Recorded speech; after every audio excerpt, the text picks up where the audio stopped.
Ele vê o coração, ele sabe o que eu e você está passando ou já passou. Então ele sabe de tudo. Ele sabia o quanto de tempo que aquele homem estava ali. Mas mesmo assim ele pergunta para aquele homem: tu quer ser curado? E aquele homem, ao invés de falar para Jesus: sim, eu quero, ele fala para Jesus que não tem ninguém para levar ele no tanque. Em vez dele falar assim: eu quero, o Senhor vai me levar no tanque, já que vamos dizer que ele não conhecia Jesus, eu quero, será que você me leva no tanque? Ele podia falar assim, mas ele pega e fala assim para Jesus, ele nem diz que quer, ele fala: não tem ninguém que me leve no tanque. Quando as águas se movimentam, não tem ninguém. Eu estou parado aqui porque não tem ninguém que me leve lá. Ele culpa as outras pessoas da paralisia, da falta do milagre dele. E muitas vezes, meus irmãos, tem coisas que estão paralisando a minha e a sua vida. Muitas vezes a gente está culpando o outro. Eu não prego a palavra por causa disso. Eu não vou para a igreja por causa de fulano. Eu não vou ler mais a Bíblia porque hoje eu passei uma raiva, não posso ler a Bíblia. Eu não vou orar porque tem que fazer isso. Em vez da gente assumir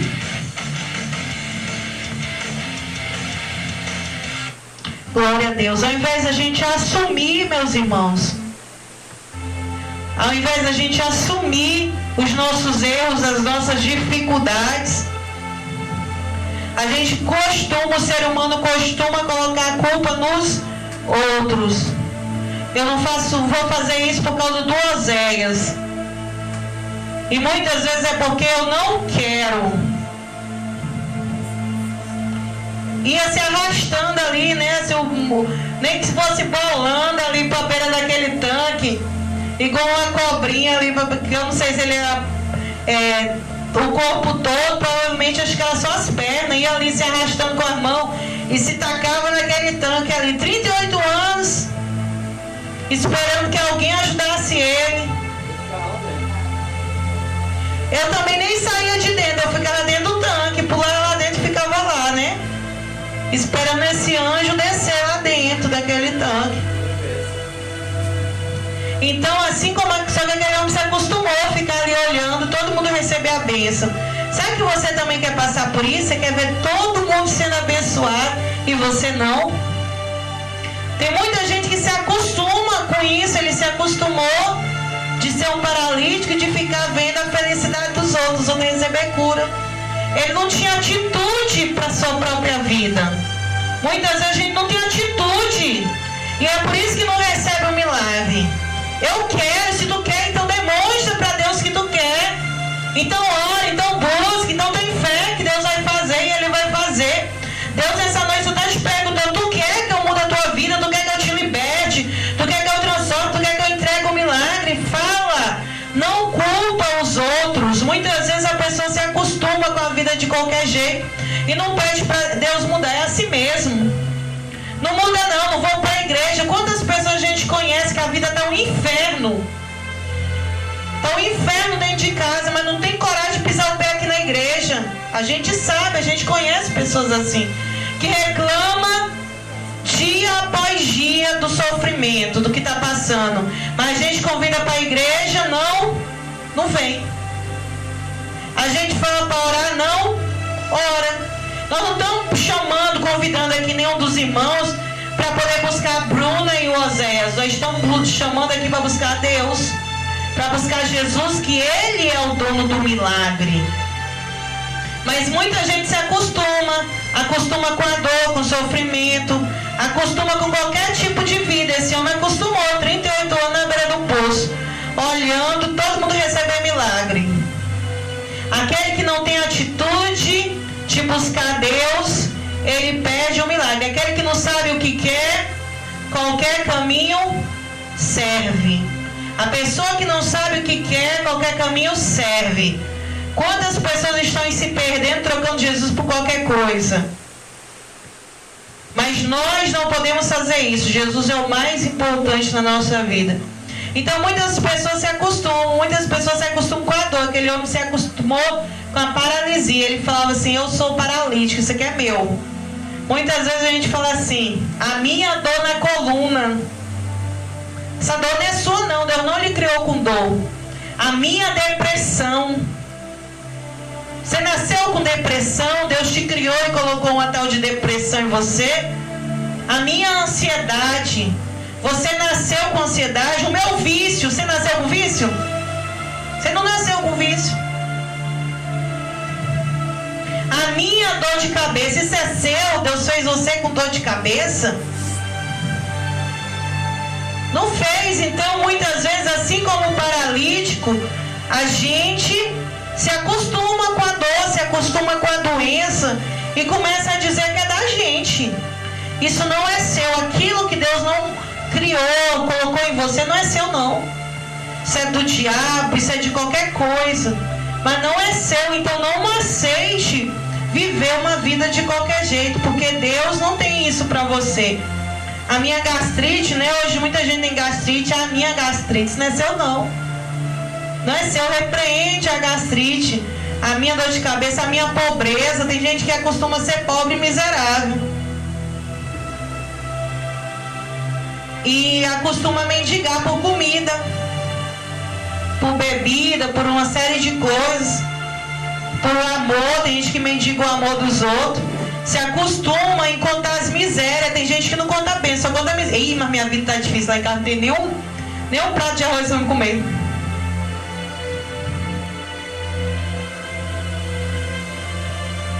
Conta as misérias para que o outro tenha dó. Mas Deus quer que alguém tenha dó, tenha pena de você? Sinceramente, Jesus quer que você seja uma pessoa digna de pena. Jesus quer que as pessoas tenham pena de você, tenham dó de você. Jesus não quer. Jesus quer você uma pessoa forte, uma pessoa que conte não misérias da vida, mas conte as vitórias em Cristo Jesus. Então muitas vezes a gente está preso no costume que é um costume de mundo, que é um costume do diabo, porque Deus não criou ninguém para ser um miserável, de passar fome, disso, daquilo. Não, Ele não criou nós para isso. Os pobres que Ele fala nas bem-aventuranças é pobre de Deus, é pobre de desejar Deus, de querer o Espírito de Deus. Não é pobre de comida, não.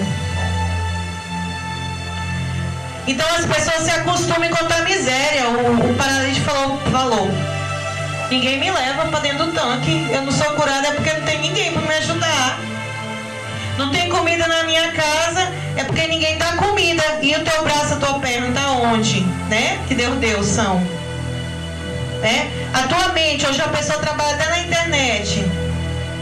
Está onde a mente que Deus te deu são? Será que Deus quer que você peça esmola para alguém? Você precisa dos outros? Deus quer, sabe o que? Que a gente ajude o outro. Ele vai nos abençoar tanto para poder ajudar a dar o pão para outras pessoas. Para que outras pessoas também mudem de vida. O pão físico e o pão espiritual, que é a palavra de Deus. Então, meus irmãos, se a gente ficar com esse pensamento, a minha depressão, a minha miséria, a minha falta disso, a minha falta daquilo, a minha gastrite, Jesus não vai poder libertar nem curar nenhum de nós. Jesus pega e pergunta para ele, de novo: o que eu quero saber é se tu quer ser curado. É isso que eu quero saber. Porque tu não precisa que ninguém traga pão para ti. Tu não precisa de uma moeda para tu poder comer. Não precisa pedir esmola. Tu precisa que eu te dê saúde, que eu te levante daí, porque eu não te criei para ser paralítico. É isso que tu precisa. E tu quer ser curado? Tu quer ser liberto? É uma decisão. Ser liberto é decisão. Eu quero ser liberto. Eu desejo ser liberto. Fala para Jesus: eu quero ser liberto. Eu preciso da ajuda de Deus para ser liberto, para ser curado. É decisão, não é mendigação, é decisão. Deus está aqui para poder mudar a tua vida, a tua história, para te abençoar, te entregar um milagre, para te libertar. Jesus: eu te amo, papai. Esse papai que você ama, te ama mais do que você ama ele. Esse papai, ele foi capaz de se entregar na cruz do Calvário por amor de mim e de você. Ele foi capaz de morrer, de sofrer, de ser cuspido, humilhado. Será que ele te ama pouco? Ele ama muito, mais do que qualquer pessoa. Deus te ama mais do que tua mãe, do que teu irmão, do que teu marido, do que teu pai da terra. Ele te ama mais do que qualquer pessoa. Então ele é capaz de fazer qualquer coisa na tua vida. Mas muitas vezes tu não está sabendo pedir. Muitas vezes tu está colocando dificuldade para Deus agir. Ele só quer saber o que é que tu quer. Ele não quer saber a culpa é de fulano. Não. Ele está tratando contigo primeiro. Depois ele pode tratar com outro, mas é com você. Ele quer mudar a tua vida e a tua história, mas tu também precisa querer. Você precisa querer. Glória a Deus, aleluia.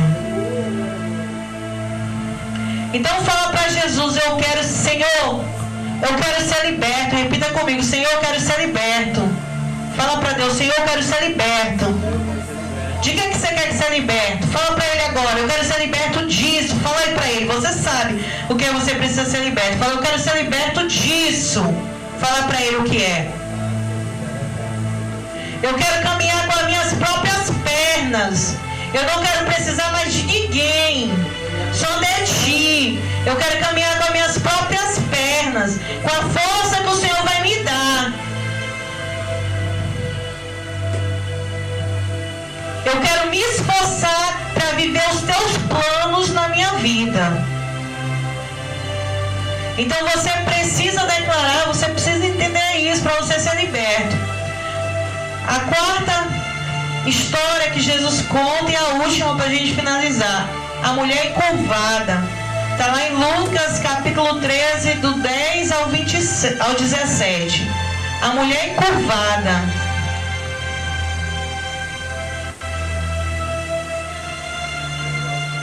Evangelhos de Jesus segundo Lucas, capítulo 13, do versículo 10 ao 17.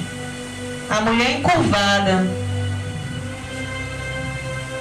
A palavra de Deus diz que essa mulher, o paralítico tinha 38 anos que era paralítico. Glória a Deus, aleluia.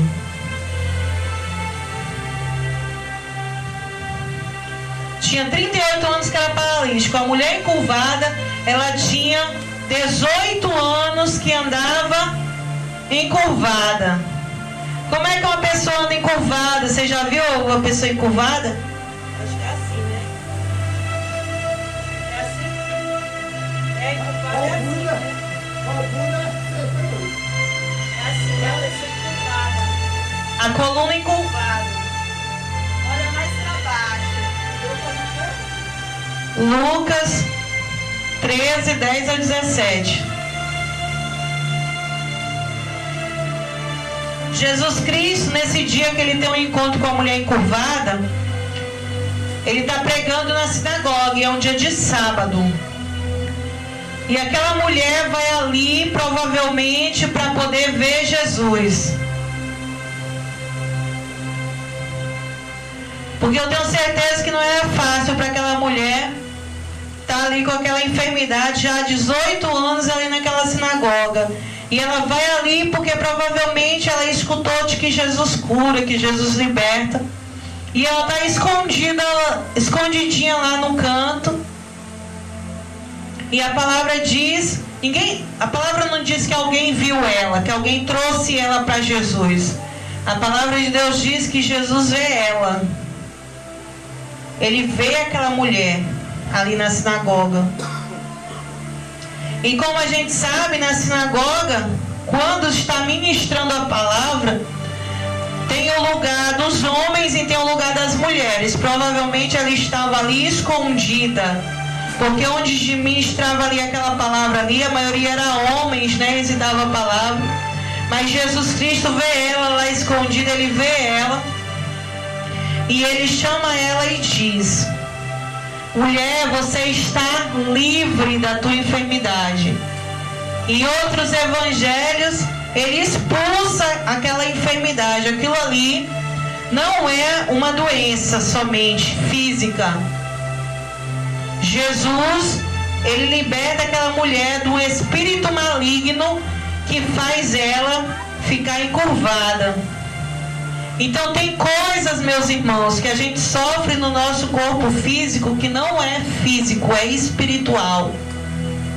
Não tem dia que a gente acorda e parece que está com a coluna travada, parece que tem 1 tonelada em cima de nós, uma carga que não é nossa.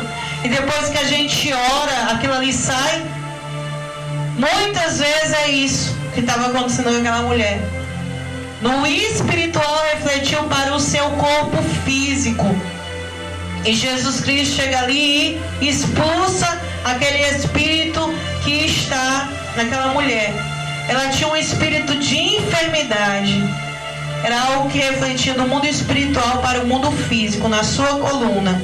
E na hora que Jesus Cristo manda o espírito sair, ela de encurvada, ela fica curada imediatamente. A Bíblia fala, no mesmo instante que Jesus Cristo fala, ela fica curada. Ela fica livre, ela fica liberta. E as pessoas ali, os religiosos, os fariseus, ao invés de ficar alegre com a libertação daquela mulher, eles ficam escandalizados porque Jesus está curando no dia de sábado, está libertando no dia de sábado. E Jesus Cristo olha para eles e fala assim: não convinha livrar esta filha de Abraão da prisão? Ela estava presa naquela enfermidade. Quando a gente está doente, ainda fica preso, às vezes não levanta da cama, né? Fica preso em cima da cama. Está com febre, fica preso dentro de casa, não pode sair. O inimigo quer te prender assim ou não? Quer, não quer? Não te pede de chegar na igreja? Não te pede de orar? Você fica sem força para orar, não consegue ajoelhar porque está doente? Então muitas vezes o inimigo tem prendido pessoas assim. Mas Jesus Cristo, ele vê aquilo que nós estamos passando, e quando a gente clama por libertação para ele, ele nos liberta. Muitas vezes, assim como aquela mulher, ela andava encurvada por causa do espírito maligno. Muitas vezes a gente anda encurvado de vergonha. Muitas vezes o diabo faz a gente ficar com vergonha de ir para a igreja. Às vezes o diabo faz a gente ficar com vergonha de falar de Jesus. A palavra de Deus diz que os tímidos não entram no reino de Deus. Os tímidos é aquela pessoa que tem vergonha de falar de Cristo. Então muitas vezes o diabo faz a gente se envergonhar de falar de Cristo. Muitas vezes o diabo faz a gente pensar assim: eu sou pecador demais, eu tenho que ser tantos % para poder falar de Jesus. Você tem que buscar libertação, buscar cura em Jesus, buscar mudança de vida para que você possa pregar esse evangelho sem vergonha. Jesus Cristo está pronto aqui para poder te libertar da vergonha, te libertar do medo, te libertar da enfermidade. Então, meus irmãos, quem é mais valioso para você a partir de hoje, se você não sabia? Quem é o seu tesouro? Fala: Jesus, você é o meu tesouro. Jesus, você é a minha maior riqueza. Jesus, eu não quero mais ser aprisionado pelas coisas do mundo. O jovem rico, ele não foi liberto. Ele não foi liberto porque ele recusou fazer a vontade do Pai, renunciar às riquezas. Ele ficou com quem prendia ele, com as riquezas. E ele não foi livre. O homem do campo, que comprou o campo, foi livre porque ele abandonou tudo que ele tinha por amor do reino, da vida eterna. O paralítico, ele foi curado porque ele deixou as pessoas que ele tinha mágoa, né? Ele tinha mágoa das pessoas. Muitas vezes a mágoa prende, a falta de perdão prende. Muitas vezes ele falava assim: eu tenho um monte de irmão, nenhum vem lá para dentro do tanque. A mágoa da família prende. Então ele aceitou ser liberto, ele aceitou ser curado por Deus. Então ele foi liberto e curado naquele dia. A mulher encurvada foi liberta porque ela deixou a vergonha de lado e ela foi lá atrás de Jesus. Não tenha vergonha de buscar libertação. Não tenha vergonha, não queira ser bom diante de Deus, porque Deus, ele está vendo tudo, ele sabe de tudo. Ele conhece o nosso falar, o nosso andar, o nosso interior. Ele sabe o que a gente pensa, o que a gente fez, o que a gente está fazendo. Não tenha vergonha de Jesus. Você precisa enfrentar todas as suas dificuldades. Ser verdadeiro com Cristo. Chega de Jesus ser o último da tua lista, ser um acessório. Tem gente que usa Jesus igual usa bolsa. Eu vou ali no mercado, deixa eu procurar minha bolsa aqui para mim lá no mercado. É só quando precisa de uma bênção, aí procura a Bíblia, procura Jesus. Como acessório, né? Você ali para hoje, eu pegar Jesus ali para mim ali. Mas o resto do tempo não tem Jesus. Jesus, ele, como ele é a nossa riqueza, o nosso verdadeiro amor, o nosso maior, o primeiro, Deus diz que os mandamentos, ele resumiu os 10 mandamentos em 2. Amar a Deus sobre o quê? Tem que estar decorado. Amar a Deus sobre todas as coisas. Antes era 10, ele resumiu para 2. Amar a Deus sobre todas as coisas. E amar o próximo como a mim mesmo. Se você não se ama, você consegue amar alguém?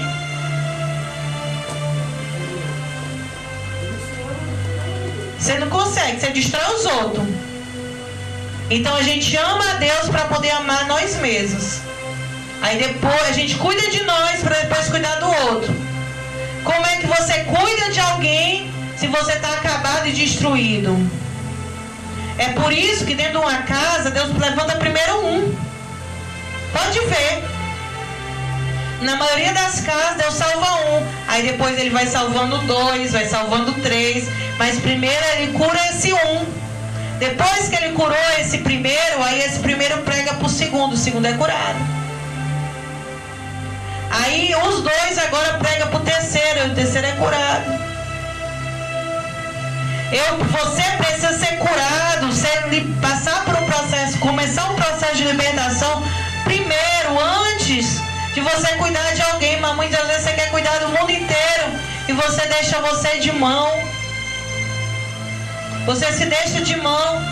Você quer alegrar os outros, vou dar tudo que eu tenho aqui para os outros. Aí você dá o seu melhor para os outros e você fica acabado ali sem nada, porque a maioria das pessoas não retribui. Mas Deus sim, Deus já deu primeiro, Ele já nos amou primeiro. Amamos a Deus, recebemos o amor de Deus, somos curados, tratados, libertados, para poder cuidar do outro, para poder amar o outro. O segundo mandamento é amar o próximo. Eu tenho que amar a Maria Elisa igual eu me amo. Se eu não me amo, eu não tenho condição de amar a Maria Elisa. Se eu não me cuido, eu não tenho como cuidar da Maria Elisa. Então nós nos amamos primeiro, para depois nós amarmos os outros.